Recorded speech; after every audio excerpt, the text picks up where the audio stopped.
Good morning, Dreamforce. Good morning. Thank you, LT. Thank you. All right, you did it. You made it to day 4. Woo! All right, did you get inspired this week? Did you have fun this week? Are you completely and totally exhausted? Yes, you have landed in the right spot, my friends. My name is Jody Kohner. I am Senior Vice President of Employee Engagement. This is my 9th Dreamforce. Yes, thank you. And I have to say that every year, this is truly my very favorite day. This day is our gift to you. All week, you've been running around trying to revolutionize your industries and move your companies forward and connect with your customers and advance your careers and solve the sustainable development goals. And today, this is just an oasis of calm. This is just for you. So I'm going to give you permission right now to go ahead and turn off your phones. You do not want to be the person whose phone goes off in the monastic meditation. Not at all. No. Whatever's waiting for you out there in the interwebs, it can wait, because you cannot take care of that big to-do list you now have if you do not first take care of yourself. Okay? So we're going to be present. We're going to breathe. Would anyone like to breathe right now? Let's do that. Let's all just take a deep breath, okay? I have not been doing enough of that this week. Okay, so when it comes to well-being, I think we often default to narratives around nutrition or sleep or physical activity. But quite frankly, if you do not have good brain health, all of the rest of that is sort of a luxury item. And so today what we've done is gathered a few luminaries to speak with you about brain health and resiliency. We have Deepak Chopra, we have Kat Graham, we have, yes, it's okay, you can, yes, bring it, they love you. We have Dr. Bennett Amalu, we have Amelia Clark. Yeah, and we of course have the monastics from Plum Village. So are you ready for this? Yes. Okay, so let me introduce you to your first speaker, Dr. Deepak Chopra. Okay, so Dr. Deepak Chopra, he started exploring the intersection of mind, body, and spirit when he was 6 years old. That took him into a career in medicine, a career as a monk. He has been regarded as one of the most influential speakers in the world. He is a 25-time New York Times best-selling author. And he is here with us today to discuss his new book, Metahuman, Unlocking the Infinite Potential. A little bit further into his presentation, he is going to be joined on stage by Kat Graham. Kat Graham fans? Yes, you know her from The Vampire Diaries. So she is a friend of Dr. Chopra's, and they are collaborating on a new initiative together, a podcast called The Conscious Collective. So let's give a warm welcome to Dreamforce veteran and Salesforce friend, Deepak Chopra. Thank you. Thank you, Jody. Thank you, Mark, wherever you are. And thank you, Salesforce, Dreamforce, all of you. It's a great pleasure for me to share some ideas. So we have, with Kat's participation, about 1 hour to solve the mystery of our existence. So I won't waste any time. Your journey into what we call existence, present existence, began about at the moment of conception, when you were a fertilized egg. And at that moment, you acquired 25,000 genes. A gene is a stretch of DNA that codes for a protein. So you got half your genes from your father, half from your mother. And that one cell then multiplied about 50 times, approximately, to create the 50 to 100 trillion cells that it takes to make a human baby. DNA, as I said, stands for deoxyribonucleic acid, which is 4 chemicals, and they're usually abbreviated as the letters of the alphabet, adenine, A, T, C, G. You don't have to remember this, but these are the 4 letters of life. DNA is the letter of life. And genes are like words, and your body is a story. And your body is a story of the universe. Why do I say that? Well, those chemicals, A, T, C, G, the alphabet of life, they're of course made of atoms, like carbon, hydrogen, oxygen, nitrogen. And these 4, carbon, hydrogen, oxygen, nitrogen, if you want the acronym, it's CHON. These 4 atoms are about 96% of all the atoms in your body. The remaining 4% are other things like iron, which is in your hemoglobin, and on, everything in the periodic table. So where did these atoms come from? These atoms that are now in your body were forged in the crucible of burning stars called supernova. So when a giant star exhausts its thermonuclear energy and starts to burn itself into the heat death of absolute zero, which we call a singularity, or now we know black holes. You've seen pictures of black holes. At that moment, there's a process called nuclear fusion, and hydrogen and helium, which were first created at the moment of the Big Bang, 14 billion years ago, they start to fuse, making the heavier elements that are now present in your body. We now know that there are 2 trillion galaxies in the universe. There are 700 sextillion stars, which is 700 with so many zeros added on, it would take you a lifetime to just write down the number of zeros if you actually had to write them down individually. And there are uncountable trillions of planets.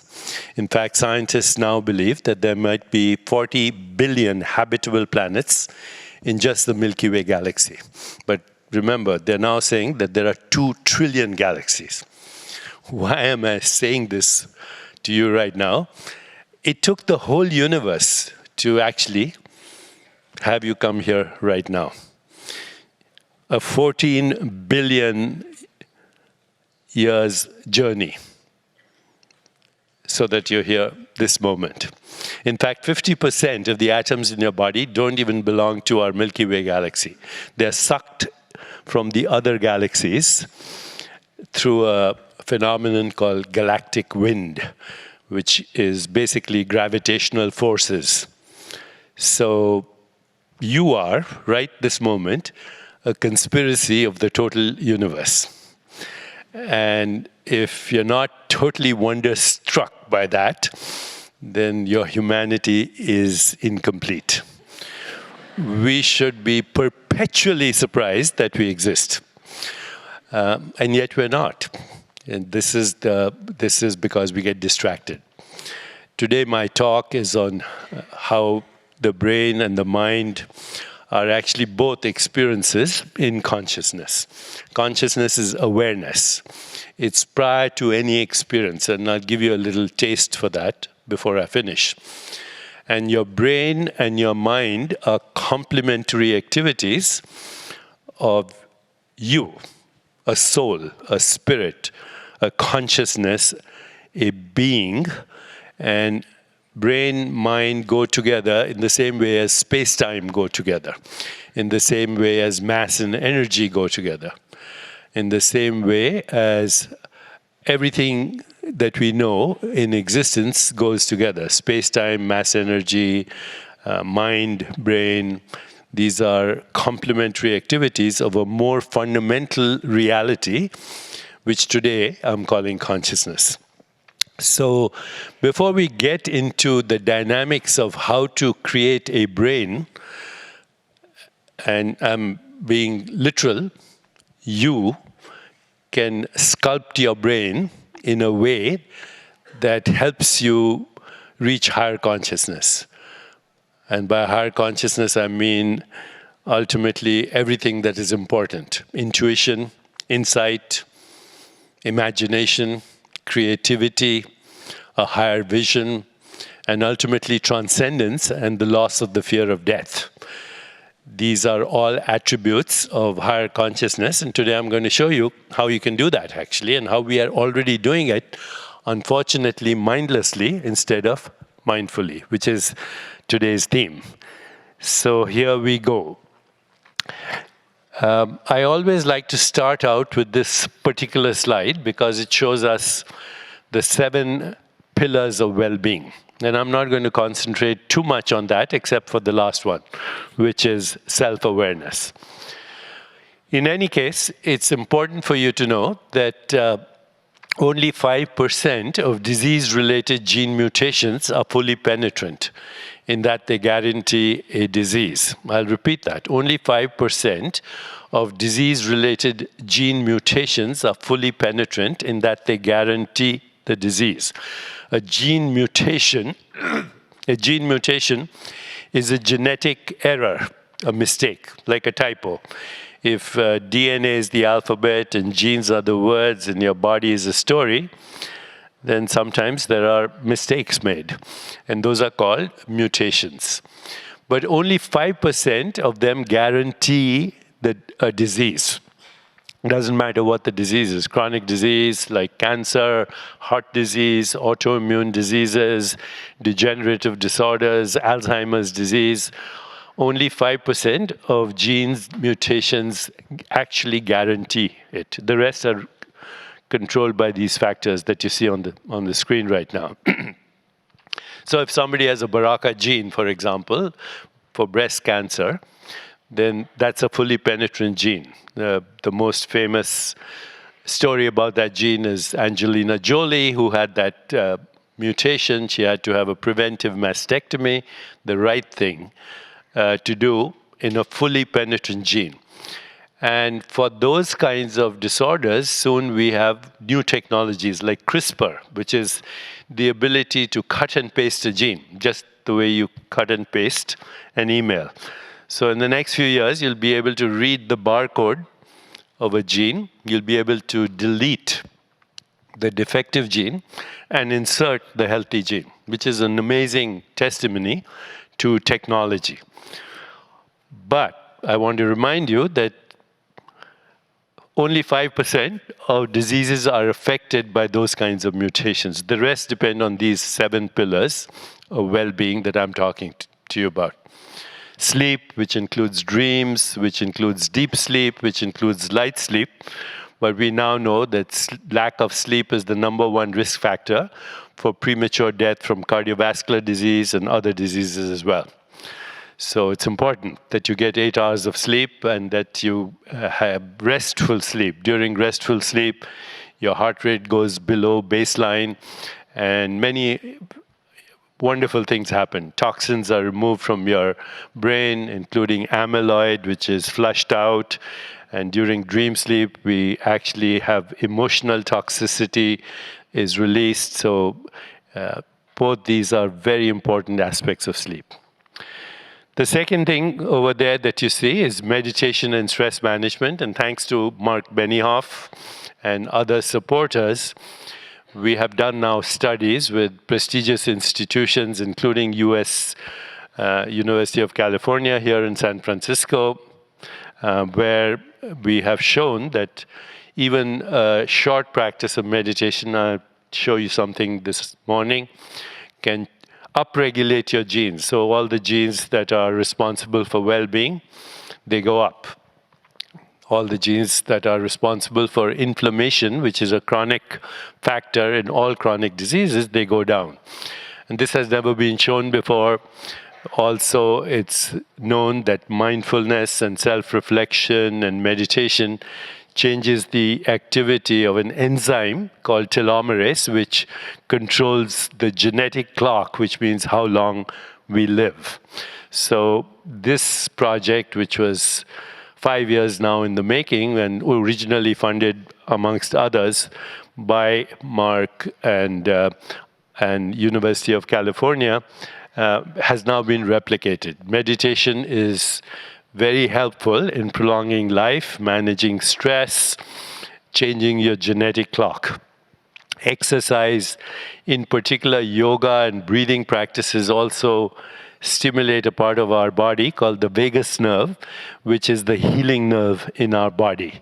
So this nerve is the 10th cranial nerve. It goes from your brain and regulates the tone of your voice, your facial expressions, your heart rate variability. It pierces the diaphragm and it regulates the activity of every organ in our bodies. So yoga, tai chi, qigong, martial arts, these have a specific benefit which is way beyond exercise, in that you stimulate the healing nerve in your body. Emotions like love, compassion, joy, empathy, they're all equanimity, peace of mind. They all regulate your biology in a direction of self-regulation or homeostasis or healing. But when you're experiencing anger or hostility or guilt or shame or depression, then the other thing happens. Inflammation in your body goes up, leading to likelihood of chronic illness as well. The fourth thing you see on this slide is nourishment, because we now know that even though you have 25,000 human genes, you have approximately 2 million bacterial genes. And these are in your gut. So when you put food in your body, the first thing that the food interacts with is bacterial genes in your gut. And if your food is inflamed, which means if it's manufactured, refined, processed, has chemicals, antibiotics, steroids, petroleum products, which happens to be, unfortunately, all factory produced food, then it'll cause inflammation in your body as well. So you can dramatically change that by looking at your microbiome, the gene expressions of your microbiome, but also introducing food that comes to you directly from the farm to the table to the body without the intervention of a factory. And you know that there are these farmers' markets all over the place, because we are recognizing that food can immediately change the gene expression of your body, including the microbiome. The fifth pillar that you see there is biological rhythms. So we have 4 rhythms in our body. Circadian rhythm, which is as the earth spins on its axis. If you have jet lag, that's a disruption of circadian rhythm. We also have seasonal rhythms in our body as the earth goes around the sun. We have gravitational rhythms as the tides move up and down, because 75% of your body is water, and it is exactly the same as the ocean. So we have gravitational rhythms, tidal rhythms, lunar rhythms, circadian rhythms. In other words, our body is part of a cosmic symphony, and it's constantly trying to dance with that constant symphony and music that the universe is producing. Even though you can't hear the tune, your body is dancing to it. So when you connect with nature, when you walk barefoot on the ground or on the beach or even hug a tree, or you are in nature, then negative ions come from the earth into your body. They neutralize the excess free radicals, they decrease inflammation, and they reset your biological rhythms. So you're once again tuned in to the cosmic symphony. And so being in nature is an aspect of healing as well. For the last part of this presentation, I have this 7th item, which is what I'm going to talk about. The neuroscience of what we call self-awareness. So today, after I finish, you're going to hear about neuroplasticity, you're going to hear about mindfulness, and you probably have already heard a lot about this. Mark is a big fan of mindful living. I'm going to show you some data of how mindfulness, self-reflection, self-inquiry, awareness of your body, awareness of your mental space, which is your feelings and thoughts, but also awareness of your body, what's happening inside your body, awareness of your breath, awareness of your heart, awareness of the web of relationship, and ultimately awareness of our relationship with the universe, how that can dramatically change the activity of our brain, and how that can actually take us to higher consciousness. So for the remainder of my talk, I'm going to talk about this only. How do we rewire the brain for higher consciousness and ultimately for transcendence and self-actualization? The mind and the brain are complementary activities, which means they go together. So when people ask, does the brain create the mind or does the mind create the brain? I think the best answer is that they co-create each other, and they are complementary aspects of a deeper and more fundamental reality, which in spiritual traditions we call the soul. But in today's contemporary environment, cognitive science, neuroscience, the word soul is not used. The word conscious agent is used. But it means the same thing. It means the fundamental aspect of your existence, which is awareness. Awareness makes the experience both of the brain and the mind possible. And so today, we have this new science where we can look at everything that happens in the brain as a result of experience. So you don't have to, this is very technical, you don't have to go into this, but right now as I'm speaking to you, this part of your brain is activated.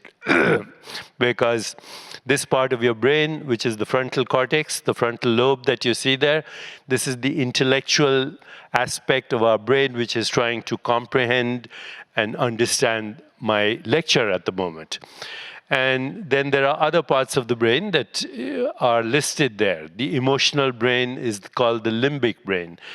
The survival brain is called the reptilian brain, which is the brainstem here in this chart. So if you were to look at my hand like this in profile, this is a handy model of the brain.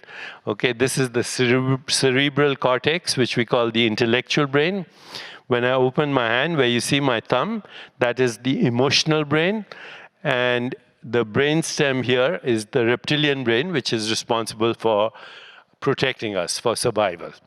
So once again, intellectual brain, emotional brain, survival brain. And then the brain is divided into many other parts that correspond to these three aspects of our brain.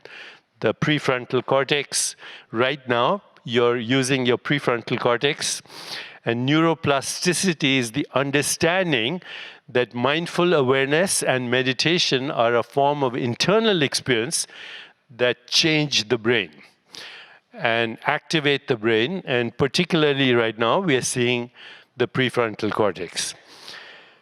The insula is a little island of tissue between the two separate lobes of the brain. It is what records many things, including things like disgust, pride, lust, humiliation, but also it is responsible for sensing and regulating activity of our internal organs, including our heart and lung and gut. If you're a practitioner of yoga, then you may have heard the word pratyahara. Pratyahara means going within. And this is now in neuroscience called interoception. Perception is the outside world, and interoception is the inside world. And we can learn to navigate our inside world as well. And then we have the reptilian brain, which evolved about 300 million years, which is already always functioning. Even when the patient is brain dead, this part of our brain can function. And if somebody is on a ventilator or has a pacemaker, but they are unconscious, this part of the brain is also already functioning. And this part of our brain has something called the startle center. In a reptile, if you go very close to a reptile, you make a sudden noise or a sudden movement, then the reptile will attack you or slither away. And this is called the startle response. And in our bodies, this is called the fight or flight response. So when we are in a threatening situation, we either fight or we run. Unfortunately, that has now evolved to what we call stress, because there's no longer the dangerous situation that we had millions of years ago when we were being stalked by a tiger or by a lion who wanted to eat us up for breakfast or lunch or whatever. The limbic brain, as I mentioned, is the emotional brain. It's found only in mammals. The word mammal is derived from the word mama, which means mother, which also means mammary, breast, mother, mater. These are all words that come from the word mother. And the limbic brain is found in all mammals. And all mammals sing to each other, they play with each other, they make emotional bonds through touch and facial expression, tone of voice, eye contact, body language, and play. And finally, we have these are different aspects of the limbic brain that I'm not going to go through, but here are some parts of the brain that we can learn to actually grow. Neurogenesis means you create new neurons. Synaptogenesis means you create new connections. And we can all do this and improve our ability to learn, to have memory, to increase the experience of compassion, introspection, and actually this part of the brain, which is called the amygdala, cools down when you listen to somebody with compassion, when you listen to somebody without giving them advice. If you just are present for somebody with compassion and empathy, you will actually begin to cool down their amygdala, which means decrease fear. And when fear is decreased, then healing kicks in as well, because healing is interfered with through fear. And then this is the final part of the brain that I wanted to talk to you about, the neocortex, which is the bulk of our brain, which evolved only 4 million years ago. Only 4 million years ago. And it evolved very fast when we started to use language. So written language is about 15,000, 20,000 years. Oral language is 15,000 to 20,000 years in human evolution. And written language is only 5,000 years. But as soon as we started to communicate through language, and today through artificial intelligence and robots and VR and augmented reality and all the new technologies, these new technologies are rewiring our cortical and intellectual brain for higher realms of creativity. So this is the brain that we can rewire instantly through conscious intent, through consciousness of our body, through the monitoring and regulation of our emotions, through being flexible in our responses to the environment. Over here, you'll see something called STOP, S-T-O-P. It's something that we don't do, pressing the pause button in our lives. So next time you're confronted by a threatening situation, before you react to it, use this formula, STOP. STOP stands for 4 things. S, stop. T, take 3 deep breaths and smile. O, observe the sensations in your body and observe the environment. And P, proceed with awareness and compassion. If you do that, you're starting to rewire both your emotional and your cortical brains. And of course, then there's empathy, interoception, ultimately leading to insight, intuition, and deep ways of learning from the wisdom of the body. Learning from your heart, learning from your gut, learning not only from your brain, but using your entire body, because your entire body is a brain. Every cell in your body is innervated by nerves that come from your brain. And there's traffic that goes both from your brain to your body and your brain from your body to the brain. And by being conscious of actually your choices and experiences in the present moment, you can start to rewire your brain. So these are the 3 brains that we have. It's called triune brain, reptilian brain for survival, emotional brain for regulation of relationships, and cortical brain for insight, intuition, creativity, and higher consciousness. And Charles Darwin was actually the first one to speak about the evolution of the brain. And he said our emotions are the way we regulate our bodies and are also the way we enhance survival. So this is the first actually explanation scientifically for why we have emotions, in order to not only survive but also to enhance the quality of our relationships. And all emotions, including what we call negative emotions, have survival value if they are handled properly. Anger readies the animal for combat. Disgust is the nauseous revulsion that mammals have when they take contaminated food. And on and on. I'm not going to go into details because we want to just now see that every emotion that we have has some value if it is regulated. Contempt, pride, guilt, shame, humiliation inform social mammals with increasing precision about their status in a group. They are part of our culture. But when they get magnified, then they destroy us. On the other hand, love, compassion, empathy are emotions that foster our interbeingness. After I finish later today, you're going to have an experience with Vietnamese monks, and they have a very favorite expression, especially the Vietnamese monks of the Thich Nhat Hanh tradition, that we are actually a set of relationships. We are interbeings that interarise in the inter-isness, which is the ecosystem of relationship. And as we magnify the aspects of relationship that we call love, empathy, joy, compassion, equanimity, and peace, that leads to spiritual exaltation, peak experiences, the thrill of scientific discovery, and this involves every aspect of our brain. Love, compassion, and empathy also enhance survival and homeostasis through the regulation of our emotional brain.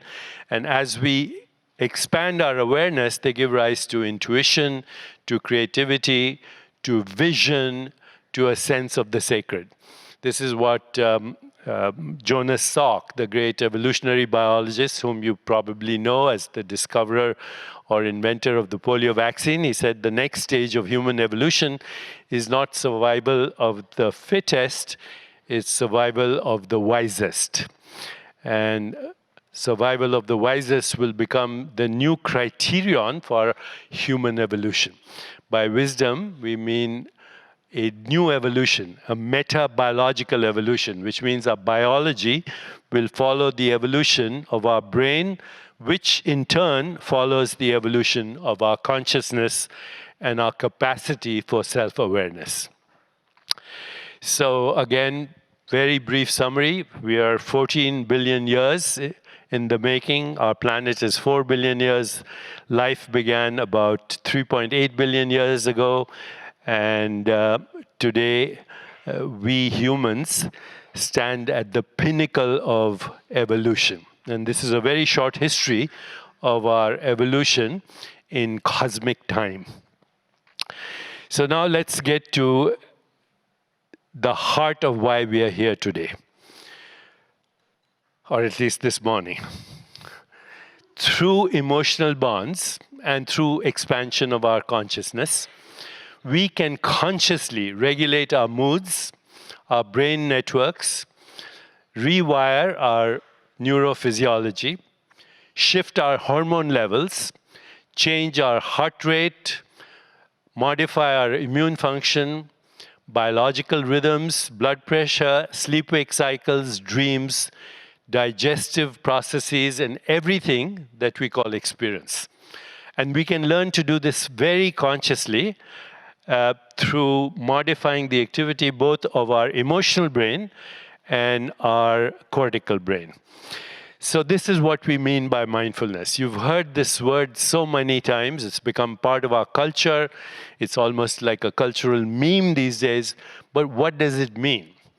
It means being aware of experiences, both those that we call external experiences. So external experiences that we have, raw experiences, the five senses: sound, touch, sight, taste, smell.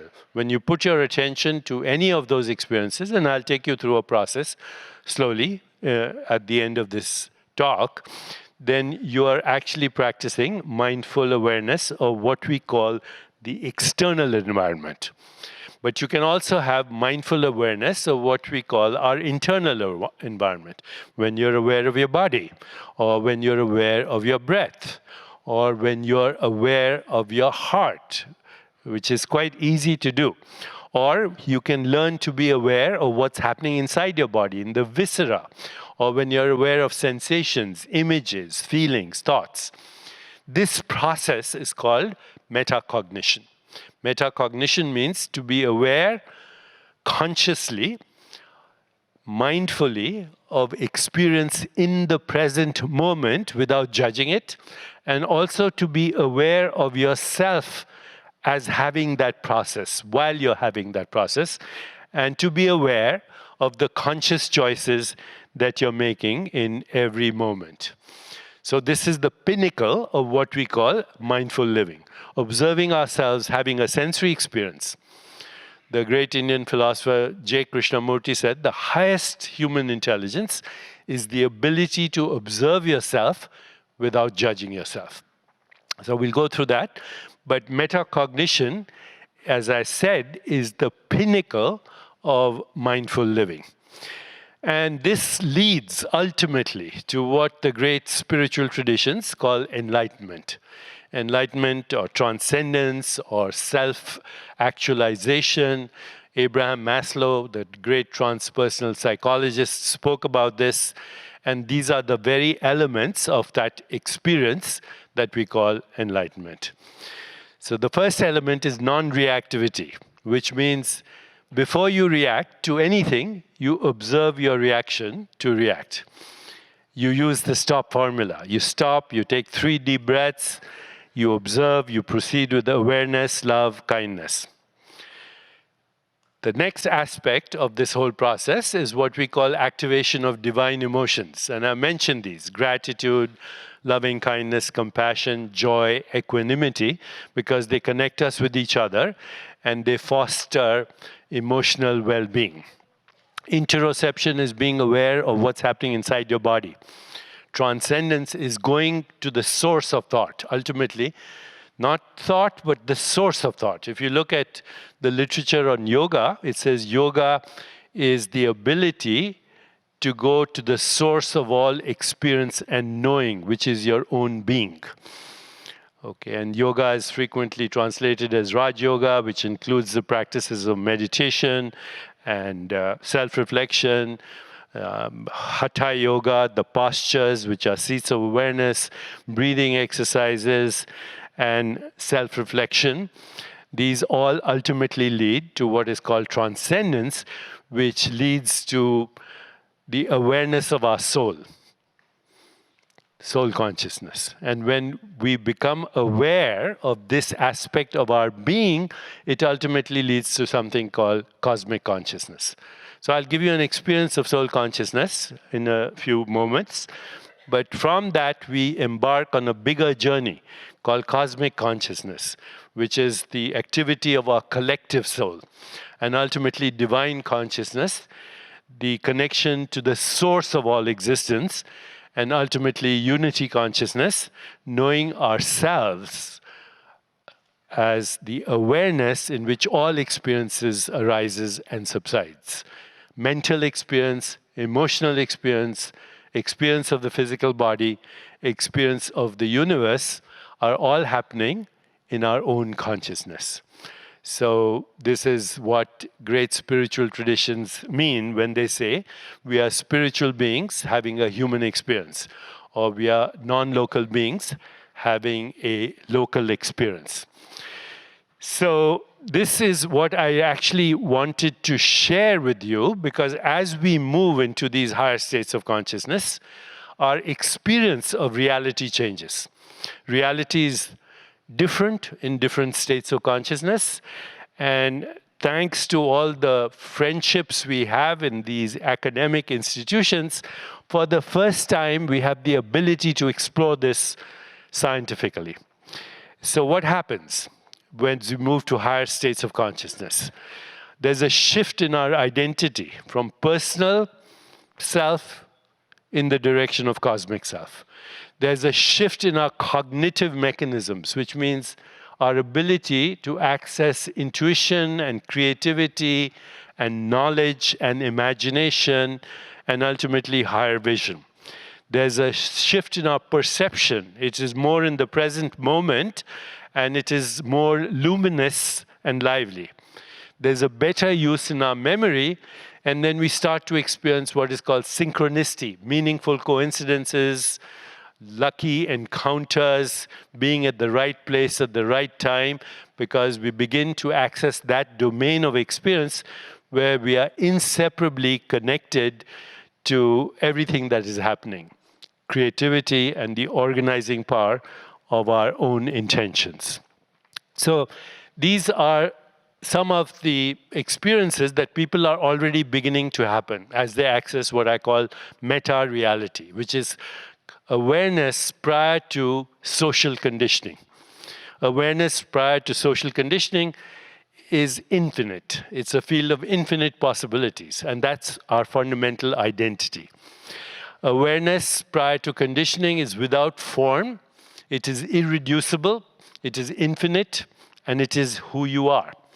Awareness is unpredictable, and therefore it is creative. Awareness unfolds through synchronicity or meaningful coincidences. Awareness is the source of our attention and intention. Awareness is self-organizing, self-regulating, self-evolving, and it is rooted in this feeling, I exist, I am. And our early research is showing some of these milestones of people who are embarking on the journey of self-awareness or metahuman. There's a shift in sense of self from mind-body to the awareness in which mind and body are in experience. There's a shift in our emotions in the direction of divine emotions, a shift in our perception to being fully present in the present moment, and it becomes luminous as a result. As a result, there's insight, a shift in memory, a shift in vision, a shift in creativity, an experience of what we call flow, ecstasy, transcendence, peak experiences that people are talking about these days, especially in sports, and through even deep learning through VR and augmented reality, and ultimately, it's the loss of the fear of death, because this part of our being, and it's not mind, it's not brain, it's not body, it's the awareness in which body, mind, and the world are an experience. This part of our being, as you will see very shortly, when we do this little meditation, is not in time. It is not subject to birth or death. And so it is ultimate liberation, which is the ability to create our reality and experience the loss of the fear of death, because death happens to ongoing experiences and not to you. So with that, and the remaining 6 minutes we have, I'm going to invite Kat Graham to join me. She's going to ask me a few questions, and then we're going to do a little bit of experience, if you're ready. Is that good? Okay. Kat, please join me. Hi, everyone. Good morning. Thank you, Deepak. So she's taking this conversation to a whole new demographic, people that we call millennials, and I see a lot of you here. Somebody has to take the torch and spread this idea of awakening. Right. Well, my generation, I know that we do have an obsession about the unknown more than maybe we feel comfortable talking about. And what the Consciousness Collective is the exploration of consciousness from every point of view. from a musician's point of view, to a cosmologist's point of view, to astrophysicist, to your point of view, my point of view. But what's been so amazing about being here is meeting all the trailblazers. Are you guys all? And what I want to ask you, Dr. Deepak, is what you just spoke about. How does that relate to manifestation of reality? So we are constantly manifesting reality, and what we call everyday reality, like this experience you're having, this is everyday reality. You manifested it by being here, right? So we are constantly projecting our mind as the experience of everyday reality. But our mind is conditioned. It's conditioned by culture, it's conditioned by religion, it's conditioned by philosophy, it's conditioned by economics, it's conditioned by our parents, it's conditioned by our childhood, it's conditioned by history. And this reality is a projection of that. But what we're talking about is a meta-reality, which is modifying itself into the conditioned mind. So once we recognize, and we should give everyone an experience that in the deeper reality, we are neither body nor mind, nor the experience of the world, but the creator of that is manifestation. Can you give them the exercise of Are You Here Right Now? So she wants me to give you a little experience. We'll do that right now. She reminded me, and then we'll do a short meditation after that. Is that okay? So let me ask you a question right now. Are you present right now? A little more enthusiasm, please. So, are you present right now? Cheers. Who did you consult? So you had to answer that question. Who did you consult? And somebody said, me. Correct. So who is the me that you consulted? Let's explore that. I'm going to ask you the same question, but don't answer it till I raise my hand. Is everybody clear on that instruction? Okay, so same question. Are you present right now? Answer is yes, but don't answer it till I raise my hand. Are you present right now?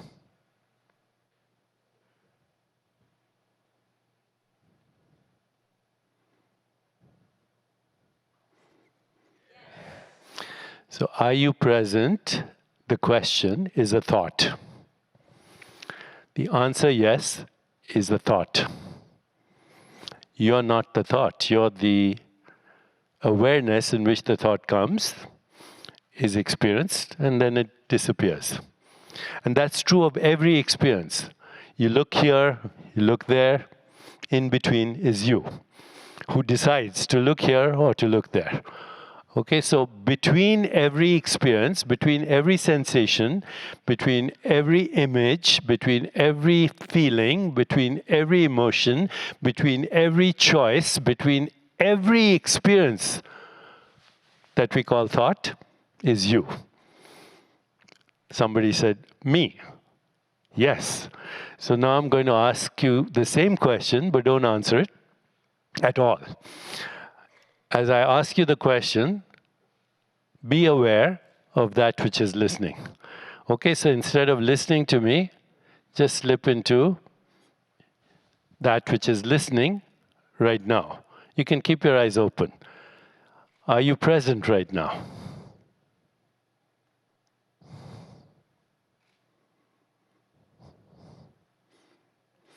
This presence is your soul. Okay, it's not difficult to find. It's always there. Without this presence, there's no experience. Okay, so hold on to this for a moment. Okay, as I'm speaking to you, as I'm saying, are you present? Hold on to this presence. This presence was there when you were a baby. Different body, different mind, different experience of the world. This presence was there when you were a teenager. It's there now. It'll be there when you're an old person. And the most important thing to realize is This presence is not in time. Your body is in time. Your mind is in time. The experience of the world is in time. But you, the real you, is not in time. Therefore, it is not subject to birth or death. Right? This is what spiritual traditions call the soul, or presence, or being, or awareness, or conscious agent. And this is the real purpose of mindfulness. Because you're not a human thinking, you're not a human doing, you're a human being. And this human being is eternal. In the great spiritual traditions of the East, they say, water cannot wet it, wind cannot dry it, weapons cannot shatter it, fire cannot burn it. It's unborn and it is not subject to death. This presence is also the source of your insight, of your imagination, of your creativity, and your vision to not only transform yourself, but ultimately transform the world. And this is what they say in spiritual traditions. What good does it do a man to gain the whole world but lose his soul? And this is what is happening in our world today. We have lost our soul. So hold on to this presence. It's the only thing that is permanent. You spoke briefly.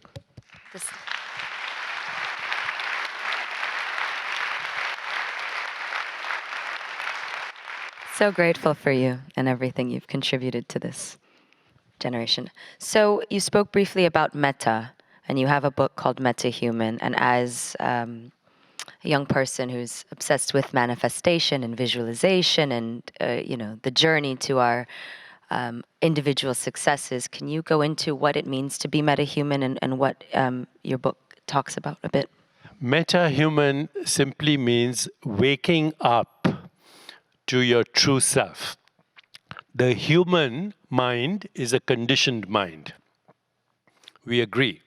It's conditioned by education, by religion, upbringing, by even science, okay, by technology. But metahuman is before the conditioned mind. It's what I showed in the last 2 slides. It's what they experience right now when they became aware of themselves. But if we want, and we have still 7 minutes and 35 seconds left, we can, even though, by the way, time doesn't exist, it's another human construct. It's a human construct. We can actually give you a little experience more if you want. Should we do that? Yes, I would love that. Do you want that? Okay. So put your feet firmly in the ground, on the ground. Keep your hands open on your lap. Use the backrest so you can keep your body relatively erect. Close your eyes. And for the next a few seconds, we'll just observe the breath. Please observe the breath without manipulating it.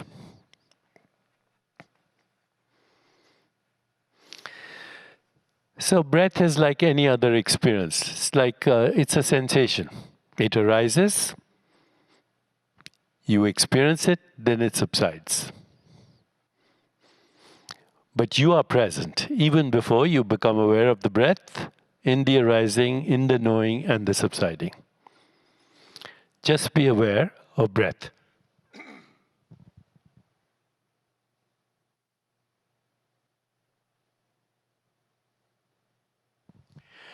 Now, be aware of sound. The sound of my voice, the occasional cough, maybe the humming of the air conditioner. And notice, just like the breath, sound is an intermittent experience. It arises, it's known, it subsides, but you are present. Before the arising, in the knowing, and after it subsides.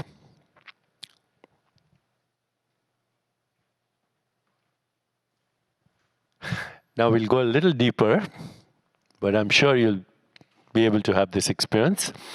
Become aware of your heartbeat right now by putting your attention on your heart. see if you can experience your heartbeat, either as a sound or a sensation or a throbbing or something.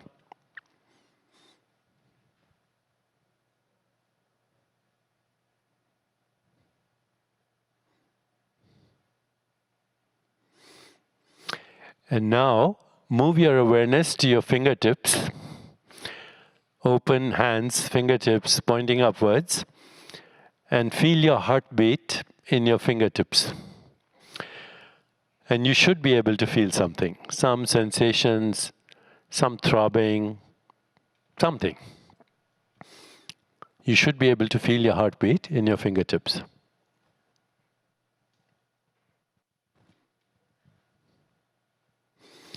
Now bring your awareness to your whole body all at once.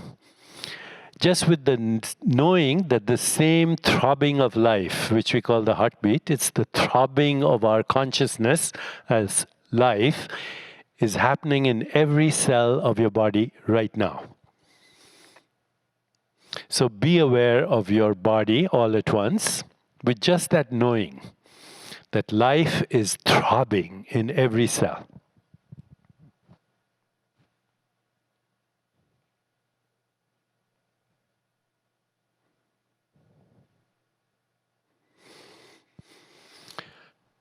And now we'll go a little deeper. So bring your awareness back to your heart and mentally ask the question, who am I? Am I the changing body? Or am I the awareness in which the body is a changing experience? Am I the changing mind? Or am I the awareness in which the mind is a changing experience? Just ask that question. Don't worry about the answer. You know the answer. Who am I? What am I? Am I a changing experience, or am I the awareness in which there is changing experience, including that which I call body, mind, and the physical world?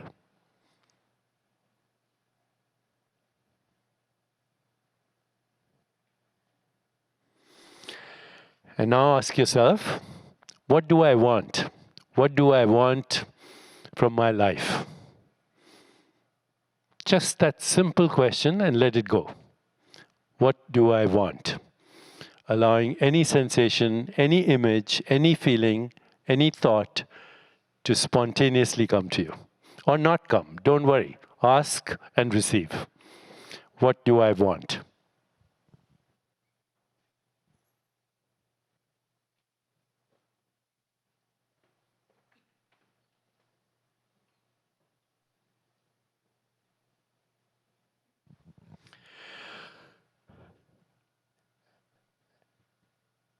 Third question, what is my purpose? What is my calling? What is my vision for myself and the world?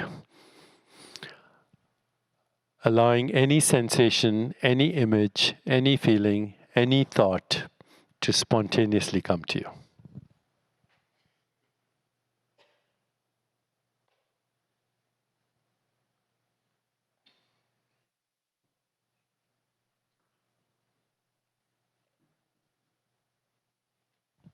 Final question, what am I grateful for? Gratitude will open the door to your soul.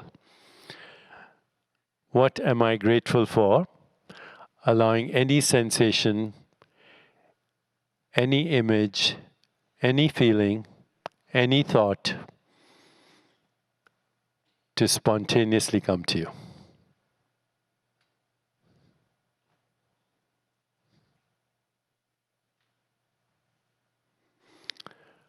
What am I grateful for?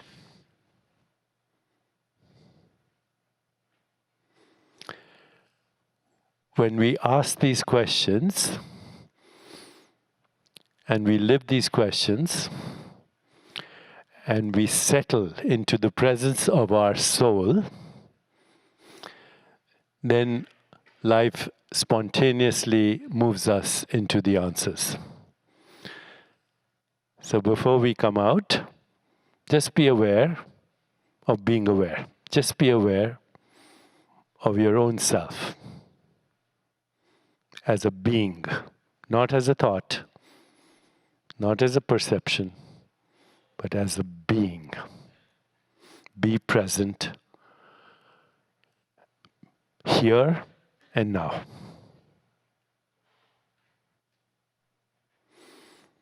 And now, please open your eyes. So to conclude, God's language is silence. Everything else is poor translation. Thank you for listening to this poor translation. And thank you.